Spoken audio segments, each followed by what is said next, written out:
Great. We're going to get into a series on Scripture. So if you haven't brought your Bible, I want to encourage you, bring your paper Bible, if you have one, to church on Sundays. If you don't have a paper Bible, you can buy one at the cafe, at the bookshop in the cafe next door. Lee has various different options. But go in your Bible, please, to Genesis 1 and 2 Corinthians 4. We'll read certain portions of Scripture from our actual Bibles, and I won't have the Scriptures on the screen. I'll just have the references on the screen. But as you turn there, go to Genesis 1 and then go to 2 Corinthians chapter 4. And in this series, we'll look at certain themes in Scripture, but we'll also look at how we can best interpret the Bible and how we can read it so that it makes sense for our daily lives. Sometimes when you're younger, especially, you read Scripture and it can feel so far removed. It can feel so remote, so distant because of how old it is, and because sometimes the cultural difference that we experience when we read Scripture, especially the Old Testament. And I fear that a lot of Christians today either don't really see the Bible as necessary to their daily lives and their spiritual walk with God, or just stopped reading because they found it too difficult or they just found it too weird. And I want to just inspire you through this series over the next few weeks to pick your Bible up and to get into it more and more at home and to really fall in love with Scripture, because the Bible is amazing. So the title of this first message is Light in the Dark. Light in the Dark. And this is one of the big themes in Scripture. And there are lots of metaphors in Scripture, and we'll use this metaphor to start with to highlight God's redemptive plan, which is revealed progressively in the Bible. His light shining in the dark. And we're going to start with Genesis 1. So even if you have your Bible app on your phone open, that's also fine. Genesis 1 verse 3. And we'll just read, I'll start from verse 1 and we'll just read to verse 4. And it says this, I'm reading from the NIV, so if your Bible translation is different, that's okay. And it says, "In the beginning, God created the heavens and the earth. Now the earth was formless and empty. Darkness was over the surface of the deep, and the Spirit of God was hovering over the waters. And God said, 'Let there be light.' And there was light. God saw that the light was good, and He separated the light from the darkness." God speaks into nothing. God speaks into darkness, and light appears. And we see throughout Scripture, from the Old Testament right through to Revelation, we see God speaking, we see God shining light into the darkness of our world, where rebellion and disobedience and sinfulness came along through Adam and Eve. God started to breathe into humanity. God started to speak into humanity. God started to shine light into the darkness of humanity. And this is a powerful theme throughout Scripture. So if we page now just to 2 Corinthians chapter 4, and we'll just read verse 6 there. Say amen if you're there. Only 2 of you are there. 2 Corinthians 4 verse 6 says, "For God, who said, 'Let light shine out of darkness,' made His light shine in our hearts to give us the light of the knowledge of God's glory displayed in the face of Christ." It's worth reading again. "For God, who said, 'Let light shine out of darkness,' made His light shine in our hearts to give us the light of the knowledge of God's glory displayed in the face of Christ." Let's pray. God, we love just seeing your beauty and your life and your light in the Bible. And we love seeing that it's still very much at work today in our daily lives. It hasn't stopped working few thousand years ago. It is still very, very powerful, very effective for our lives today. And so I pray this morning, may we fall in love with you all over again as we get into the Scriptures. May we hunger to read your word every day. May we not wait for Sunday, Lord God, but may we desire to go deeper into your word from Monday through Saturday, Lord, and may your voice come through clearly. May we hear you speak to us. May the word of God sharpen us and grow us, and may it draw us closer to you, Lord Jesus. But may it equip us to reach people with your love. I pray that you would just anoint this message right now, in Jesus' name. Amen. Amen. The theme of light in the dark is obviously clearly and beautifully portrayed, and these are just two sort of hand-picked scriptures that I've pulled out, but all of Scripture is a beautiful picture of that. And as we read it, we discover that, as Paul says here, that the light shining into our lives is this revelation of who Jesus is. The revelation of who Jesus is to us, which is what God tries to convey and somewhat more hidden, more shrouded in the Old Testament, but clearly revealed in the New Testament, is that you would know Jesus, and that you would put your faith in Jesus, and that you would follow Jesus. If ever there's a first theme to start with as we talk about the Bible, it's that all of it points to Jesus. If you had to be outlawed, banished to a remote island, and I said to you, you have two things you can choose from. You can choose one tool to take with you and one book. Okay, only one tool or one item of your choice, and you're on a remote island in the middle of the ocean, and you get one tool and one book. What tool would you choose? Think about it for a moment. Maybe something that would help you, start a fire or catch a fish or, hunt for food, or maybe a machete to be able to build shelter, or something to purify water with so that you have drinking water, right? Your mind would immediately think, if you were narrowing it down, you would have to choose something that was essential to your survival, right? And if you chose anything other than that, like if you chose a potato peeler, or you chose a hammer for that matter, or something obscure, something odd, like you chose a nail file or something like that, you would be left disappointed on that island, right? You would be left frustrated. If you have to choose, you will choose something that is essential to your survival, essential to your life on that island. One tool. Have you chosen your tool? And then one book. If you had to pick one book, what book would you take with you, right? Would it be a novel, just so that you can read your best novel over and over and over, your favorite novel? Or would it be maybe a survival book on how to build a shelter, how to make a fire, how to get clean drinking water, or how to catch a fish? Would it be a survival book? Or would you take the Bible with you? If you chose the Bible, if that was your first option when thinking of taking a book, raise your hand, or even raise your Bible in the air if you want. If that was your choice, very good. Just showing again, as important as your choice of tool was, so much so, this is essential to your survival, right? How is it that this book then in today's life so often loses to social media, Netflix, YouTube, rugby on TV, and all sorts of other things? How come it is that the Bible has somehow lost its place as the most essential book in our lives?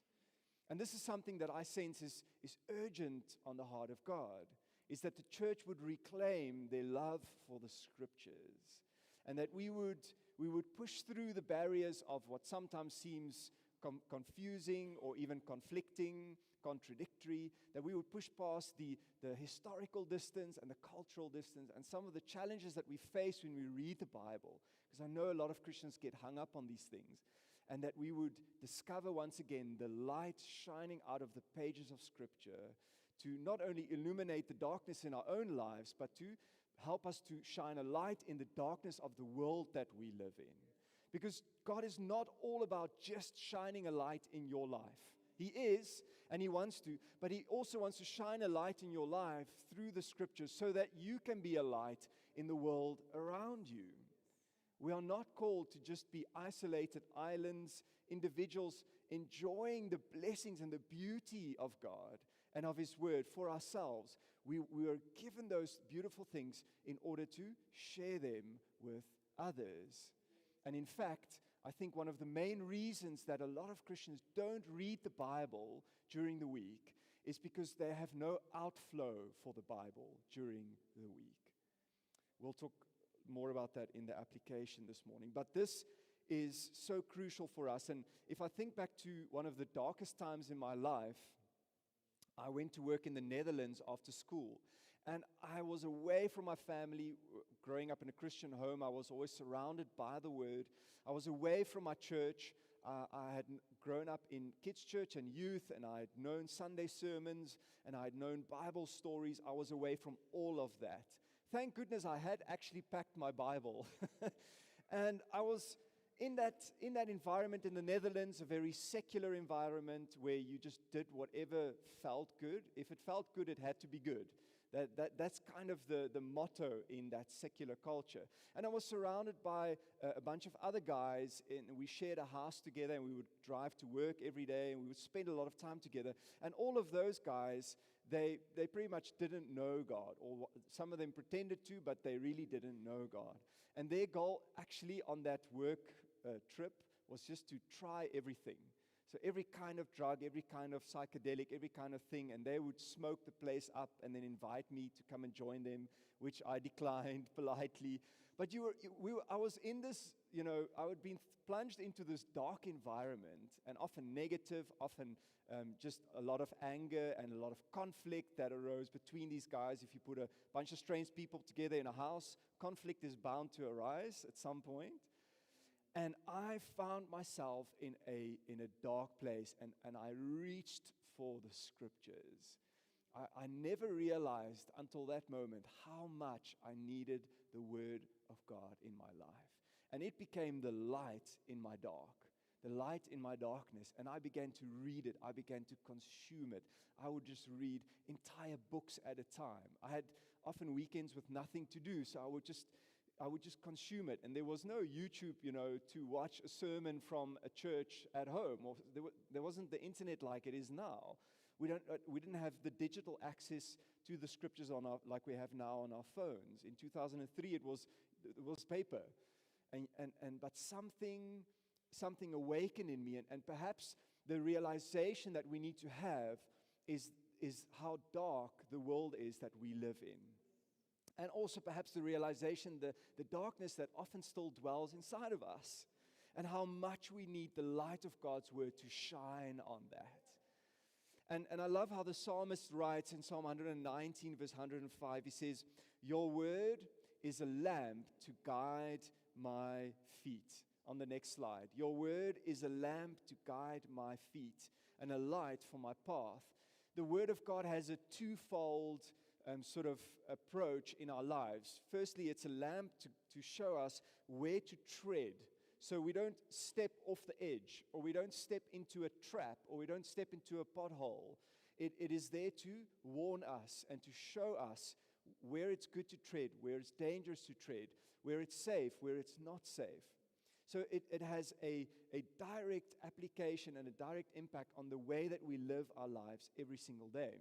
But then it's also a light shining on the path ahead of us. So twofold: lamp on your feet, light on your path. Lamp on your feet, light on your path. So you see ahead. You get a picture of what's to come. You see, and God wants us to live with a hope for the future, not just for the here and now. You see, when you're only looking at the here and now, and at the temporary, or at your pain or your suffering right now, or your loss, or whatever challenge you're going through, you'll find yourself depressed, hopeless, anxious. But if you've got a light shining on the path ahead, if you have hope for the future, something begins to shift. Faith begins to grow. You are filled with hope. You start to look ahead at what's to come.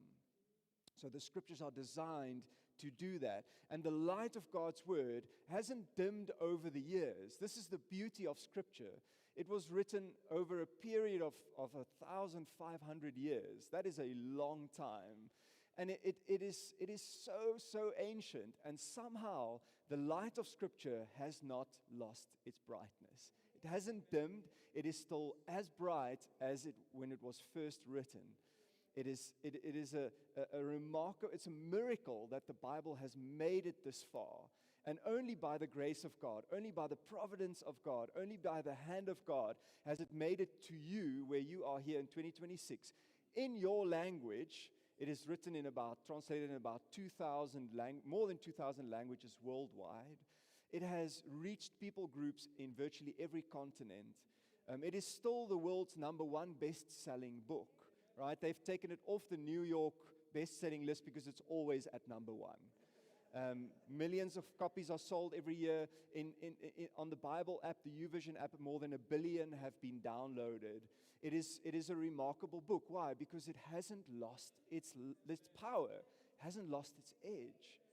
And so God is saying, you need to realize how important this is for your life, to shine a light on your feet, where to tread, to know where to bring clarity when there's confusion in your marriage, or in your parenting, or in your finances, to help you to understand the challenges or the problems you face inside, and also to know what to look ahead to, right? To bring peace where there's anxiety or fear, to bring comfort where there's sorrow and pain. The Scriptures are powerful to do that.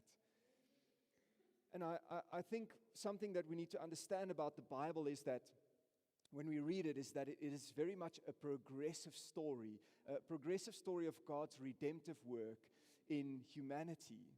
And this is so important because sometimes we get hung up on Scripture as in the way that we think of it as an old book or a historic book. If you started reading in the Old Testament, you might have you read some of the cultural things, you're like, this is weird stuff. And it's not clean cut, it's messy. It's full of the brokenness and the reality of humanity, right? And that may even if you're a doubter or a skeptical person, it may even put you off about the Bible. But can I encourage you that as you read Scripture, that you look at it as not a static historic document, but as a progressive revelation of God through history, His redemptive plan unfolding. And as you read it, you will begin to discover God's redemptive plan unfolding in your life, ultimately pointing to the work of Jesus on the cross and His salvation for you. The one beautiful way that Shane Willard puts it, he's a Bible teacher of note. He was a speaker at our national group conference last year. He says the Bible is not a static record of God. The Bible is a dynamic, progressive, moving revelation of God, leading to the final revelation of God in the risen Christ. And so when we read some of the Old Testament, it's like, man, this stuff does not make sense. This is complicated. These people were messed up. There is so much brokenness. Stick around. Because it's progressive. It's moving. There's development.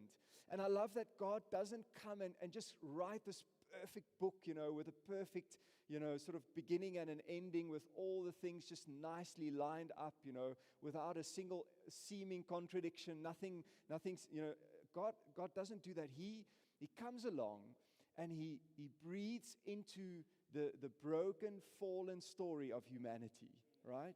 And that's just how God is. He is just so gracious and He's so humble that He breathes into our brokenness. He comes to speak into our darkness, essentially, and He begins to shine these glimmers of light, these glimmers of hope throughout the Old Testament and right into the revelation that is Jesus. All of it is designed to point you to Him, to point you to a deeper relationship with Him. And so when we read the Scriptures, we need to remember this. The Bible reflects both divine inspiration and human limitation.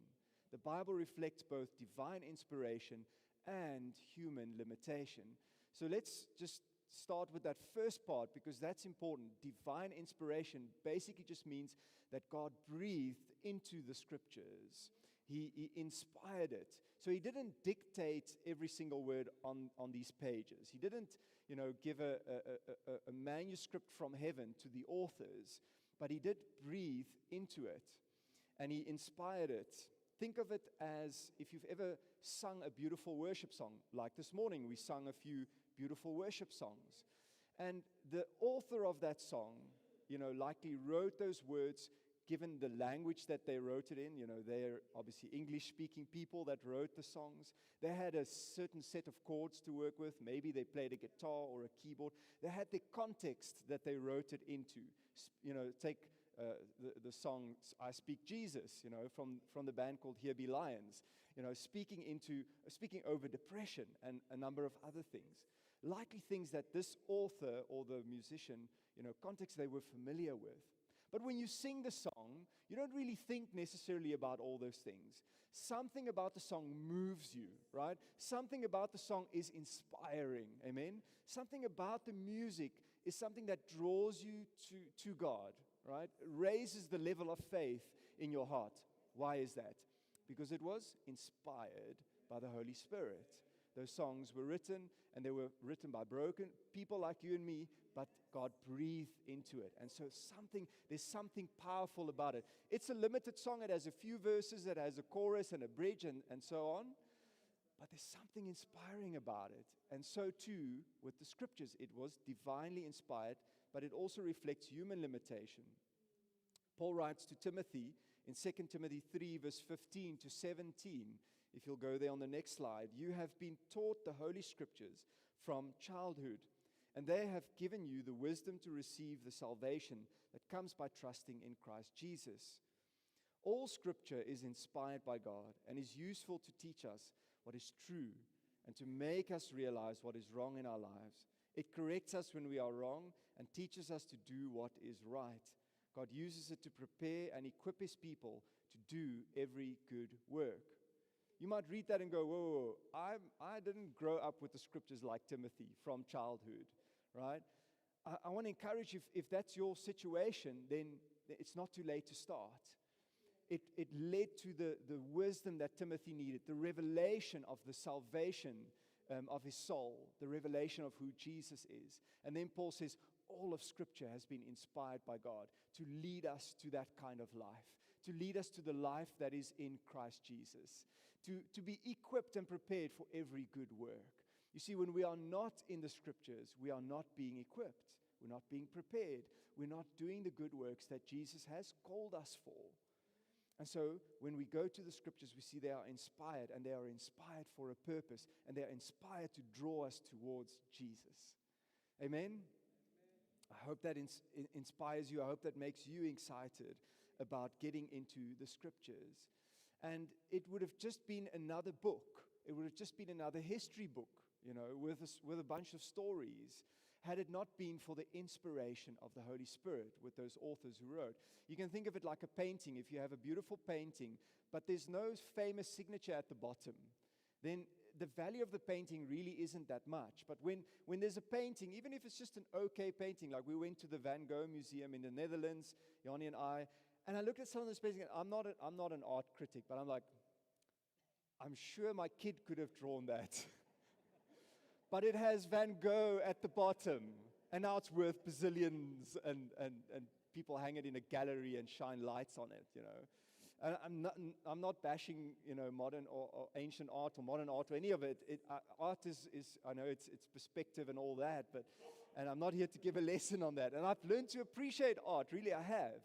But I also realize that there is some part of it that might be a little bit biased to the signature at the bottom, And honestly, when you read the Bible, sometimes you read and you go, nah, that didn't really move me, But in the course of reading it, and as I've grown up with the Bible, and as I've grown older, and as I've gotten to read it more and more, I've started to see the signature.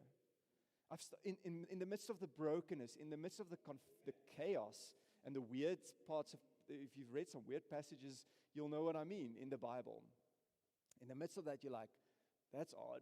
But throughout all of that, going through the Bible, I've started to see the signature of God, the inspired breath of God. And somehow the light of the Word of God is changing me and molding me and shaping me to become more like Christ and drawing me closer to His heart. And so I can't give you a clean-cut sort of here's the A to Z, here's the recipe for when you read the Bible. If you read it like this, it's going to change your life. I don't have that. Nobody does. Because it is divinely inspired, but it also reflects human limitation. So that's my point on the next slide. Again, it reflects divine inspiration, but it also reflects human limitation. And so remember that when you read the Bible. But don't be put off by that. Don't be put off by the violence, the murder from the first few pages of Scripture. Don't be put off by the rape, by the mistreatment of women, by the slavery, by some of the seeming contradictions in the Bible. There's a lot of things that don't make sense when you read the Bible. Don't be put off by that. God in His wisdom chose to write through these 40 authors, and they wrote in their historic context, in their cultural context, from their own human limited understanding. They wrote these scriptures. God didn't dictate these. And He wrote most of these, and in fact all of it really was written to a specific audience. But we get to draw the timeless truth from it. We get to benefit from the light that shines from it. We get to see Jesus in it. And so remember that when you read scriptures. You might find that in the Bible, it's, when you read that, you can't understand how is it that God banned shellfish in the Old Testament, but He never banned or never condemned slavery. Hey, it's an odd thing. Maybe one day when we're in heaven, we can ask Him, God, why didn't you ban slavery? Because cultures somehow supported slavery based on Scripture. Even apartheid, some part of the church in South Africa supported apartheid from something they read in Scripture. But obviously you can misread the Bible. Hey, you can misinterpret. You can read something into the Scriptures. But God in His wisdom chose to work through the limitations of human authors. You find Solomon celebrating marriage in the Old Testament. Even a whole book, Song of Songs, celebrating the intimacy of marriage in the Scriptures. And then you've got Paul in the New Testament saying, rather don't get married, you'll have a whole world of trouble coming your way. So which is it? Is God confused? No. Is He like, is He not sure? No. Different perspectives. And so when we read the Old Testament, when we read through some of the difficult passages, remember the context. Remember the genre that it was written in, right? When we read the Psalms, we're reading songs and poetry, right? When we read the prophetic writings, we're reading things that are abstract often, not concrete. These are filled with metaphors and weird pictures of things. Don't read them literally. So we'll talk about the genres a little bit in the series. But this will help us to not get hung up on the difficult parts of Scripture. There is human limitation. Ultimately, it points to Jesus. And we can come to understand some of the difficult Old Testament stuff by looking at the way Jesus interpreted and applied it. And so this is something else that Shane Willard said well. He said, the way Jesus applied the Bible is our final authority. The way Jesus applied the Bible is our final authority. And that's why we're allowed to eat shellfish, and men are allowed to shave their sideburns, which was forbidden in the Old Testament, but now is fine, okay? You can eat shellfish for all the shellfish lovers. Jesus beautifully takes what is shown in the Old Testament, and He introduces grace, and He introduces love, and He introduces the heart of God into some of the harshness of the Old Testament. For instance, a woman brought to Him who was caught in the act of adultery. The law of Moses required her to be stoned. What does Jesus do? He stoops down and writes in the dust.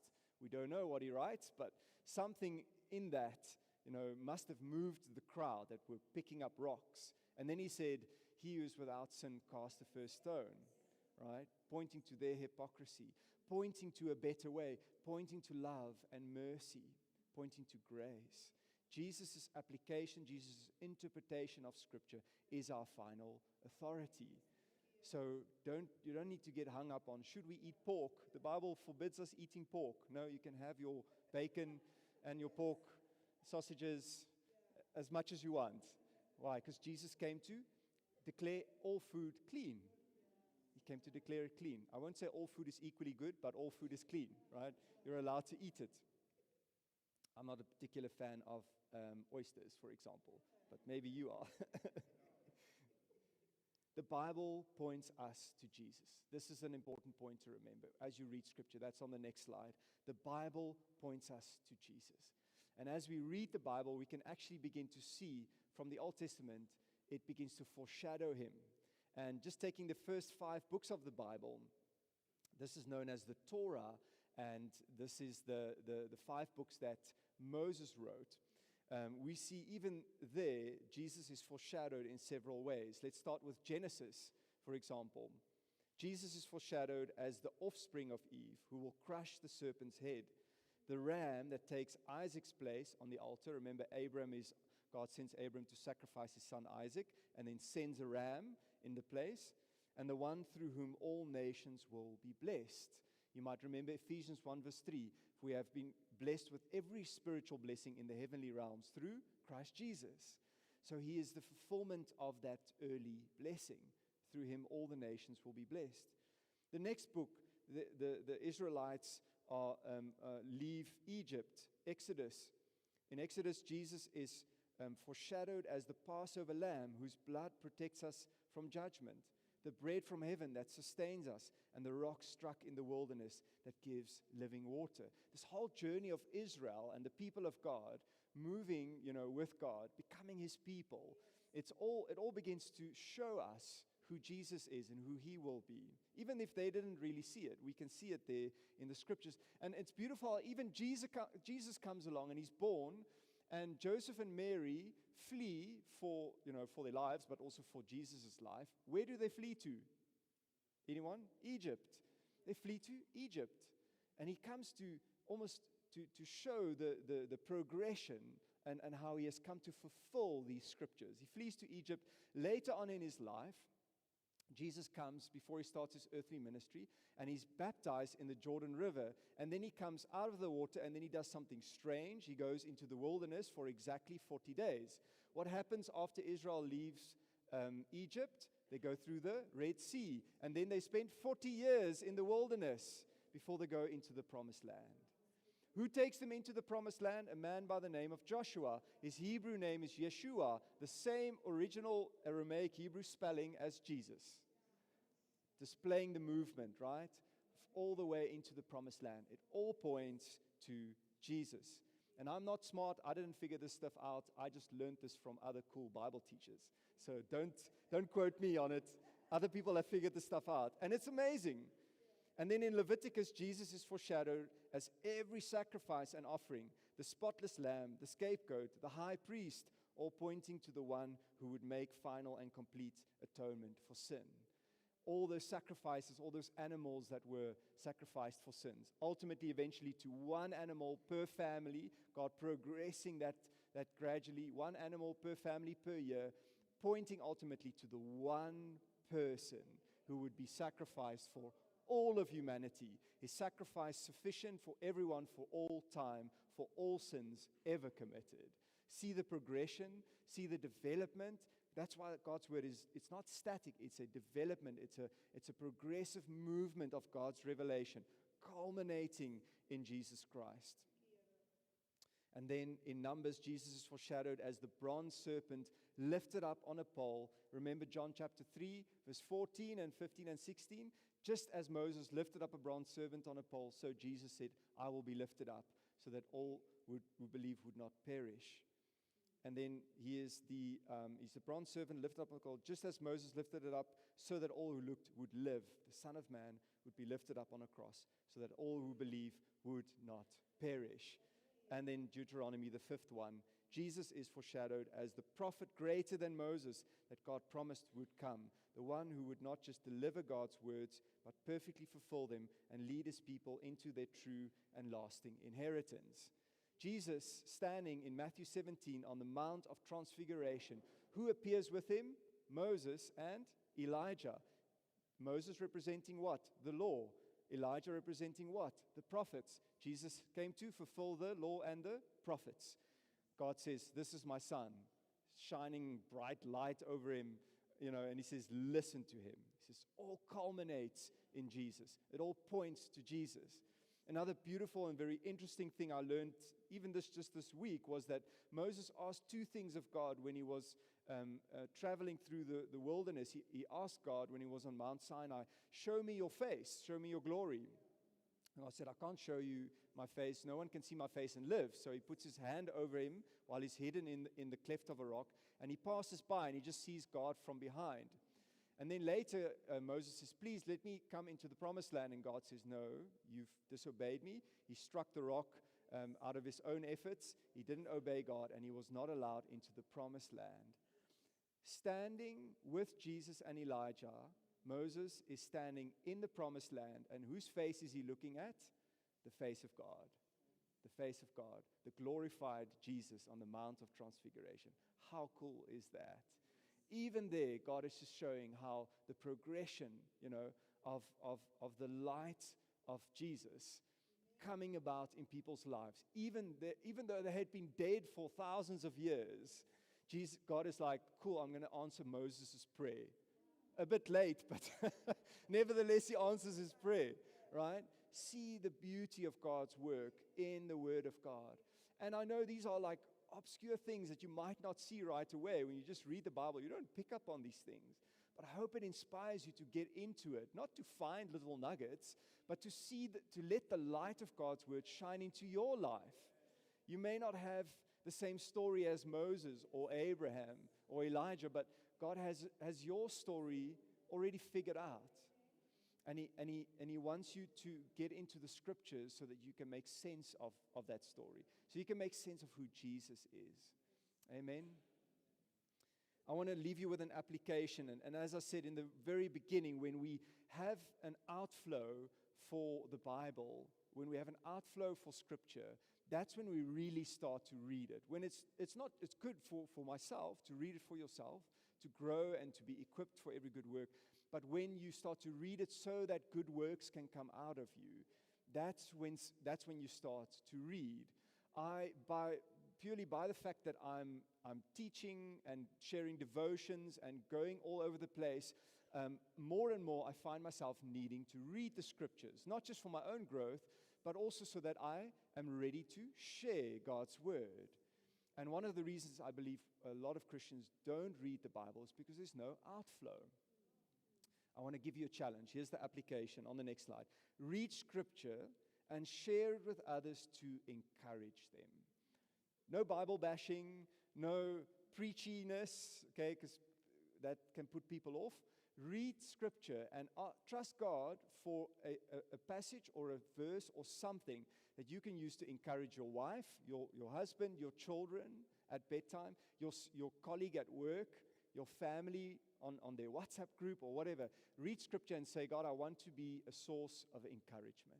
In a world that is so dark, in a world that is so depressed, that has become so despondent and hopeless, go and be the light. You have been given the tools. You have been equipped for the job. Don't just pick a verse of the day on YouVersion. I know that's the easy one. Don't just post that on your status. Yes, do that, but don't stop there. Specifically ask God to give you something and use that to encourage somebody. Not just copy-paste, get into the Word. I'm not going to tell you where to start reading, you decide. But that is your assignment for the week. Bless somebody with the light of Scripture. Let's stand together. We won't close with a song today. We just run out of time, but we want to stand and just pray, and we want God just to speak to us for a moment. So as you stand, just close your eyes for a minute and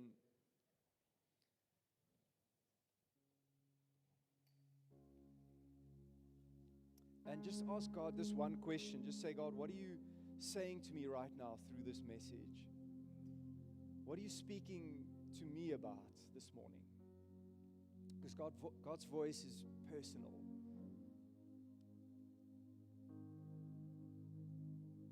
So ask Him this morning, God, what are you saying to me? What do I need to pay attention to this morning? What do I need to let go of? What do I need to put down in my life so that I can get into your word more often?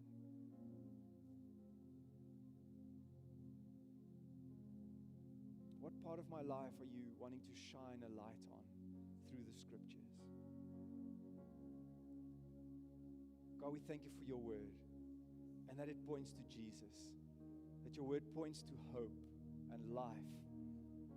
And we pray that as we go into this week, that the light of Scripture would shine on our lives, that it would light up the darkness in our lives, bring clarity where there's confusion, bring peace where there's anxiety, bring comfort where there's pain and sorrow, that your word would fill us with faith, and most important of all, that your word would draw us to Jesus, that we would see the beauty of who you are in the Scriptures, that we would proclaim that beauty, that we would be inspired to share that with those in our world.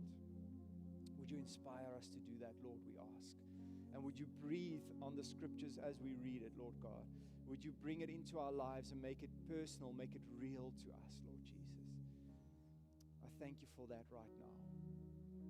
I want to just extend an invitation this morning. If you've been here this morning, but you know deep down that Jesus doesn't live in your heart yet, but you long for him, you know you want to know him, you sense him speaking to you, maybe the Holy Spirit, or through one of the songs that was sung or something that was said this morning, you sense God speaking to you personally. I want to do a gospel invitation to you this morning. Jesus came as a man, the Son of God, and he lived on this earth, walked on this earth, and then he gave himself to be crucified on a cross for the sins of the world, for your sins, for the guilt that was meant for us to be paid for. He paid your debt, he took your sins, and then he rose from the grave on the third day. And today, he's extending his love to you. He's extending his invitation to you to receive his forgiveness, to be made new on the inside, and to be given eternal life. If you're here this morning and you don't know Jesus, but you want to know him, I want to ask you to do something brave and raise your hand for a moment so I know to pray with you. Thank you so much. If anyone else, you feel led to raise your hand right now, thank you so much. Thank you so much. It might take some courage, but it is the most important decision you'll make. I want us to pray this prayer together, and especially if you raise your hand, pray this sincerely from your heart. Dear Lord Jesus, thank you that you love me. Thank you that you died on the cross for me. I know that I'm a sinner, and I repent of my sin. Please forgive me. I put my faith in you now. I make you my Lord and Savior. Thank you for eternal life. Thank you for saving me. Fill me with your Holy Spirit and teach me to follow you. In Jesus' name, amen. Amen. Can we glorify God for every hand that went up?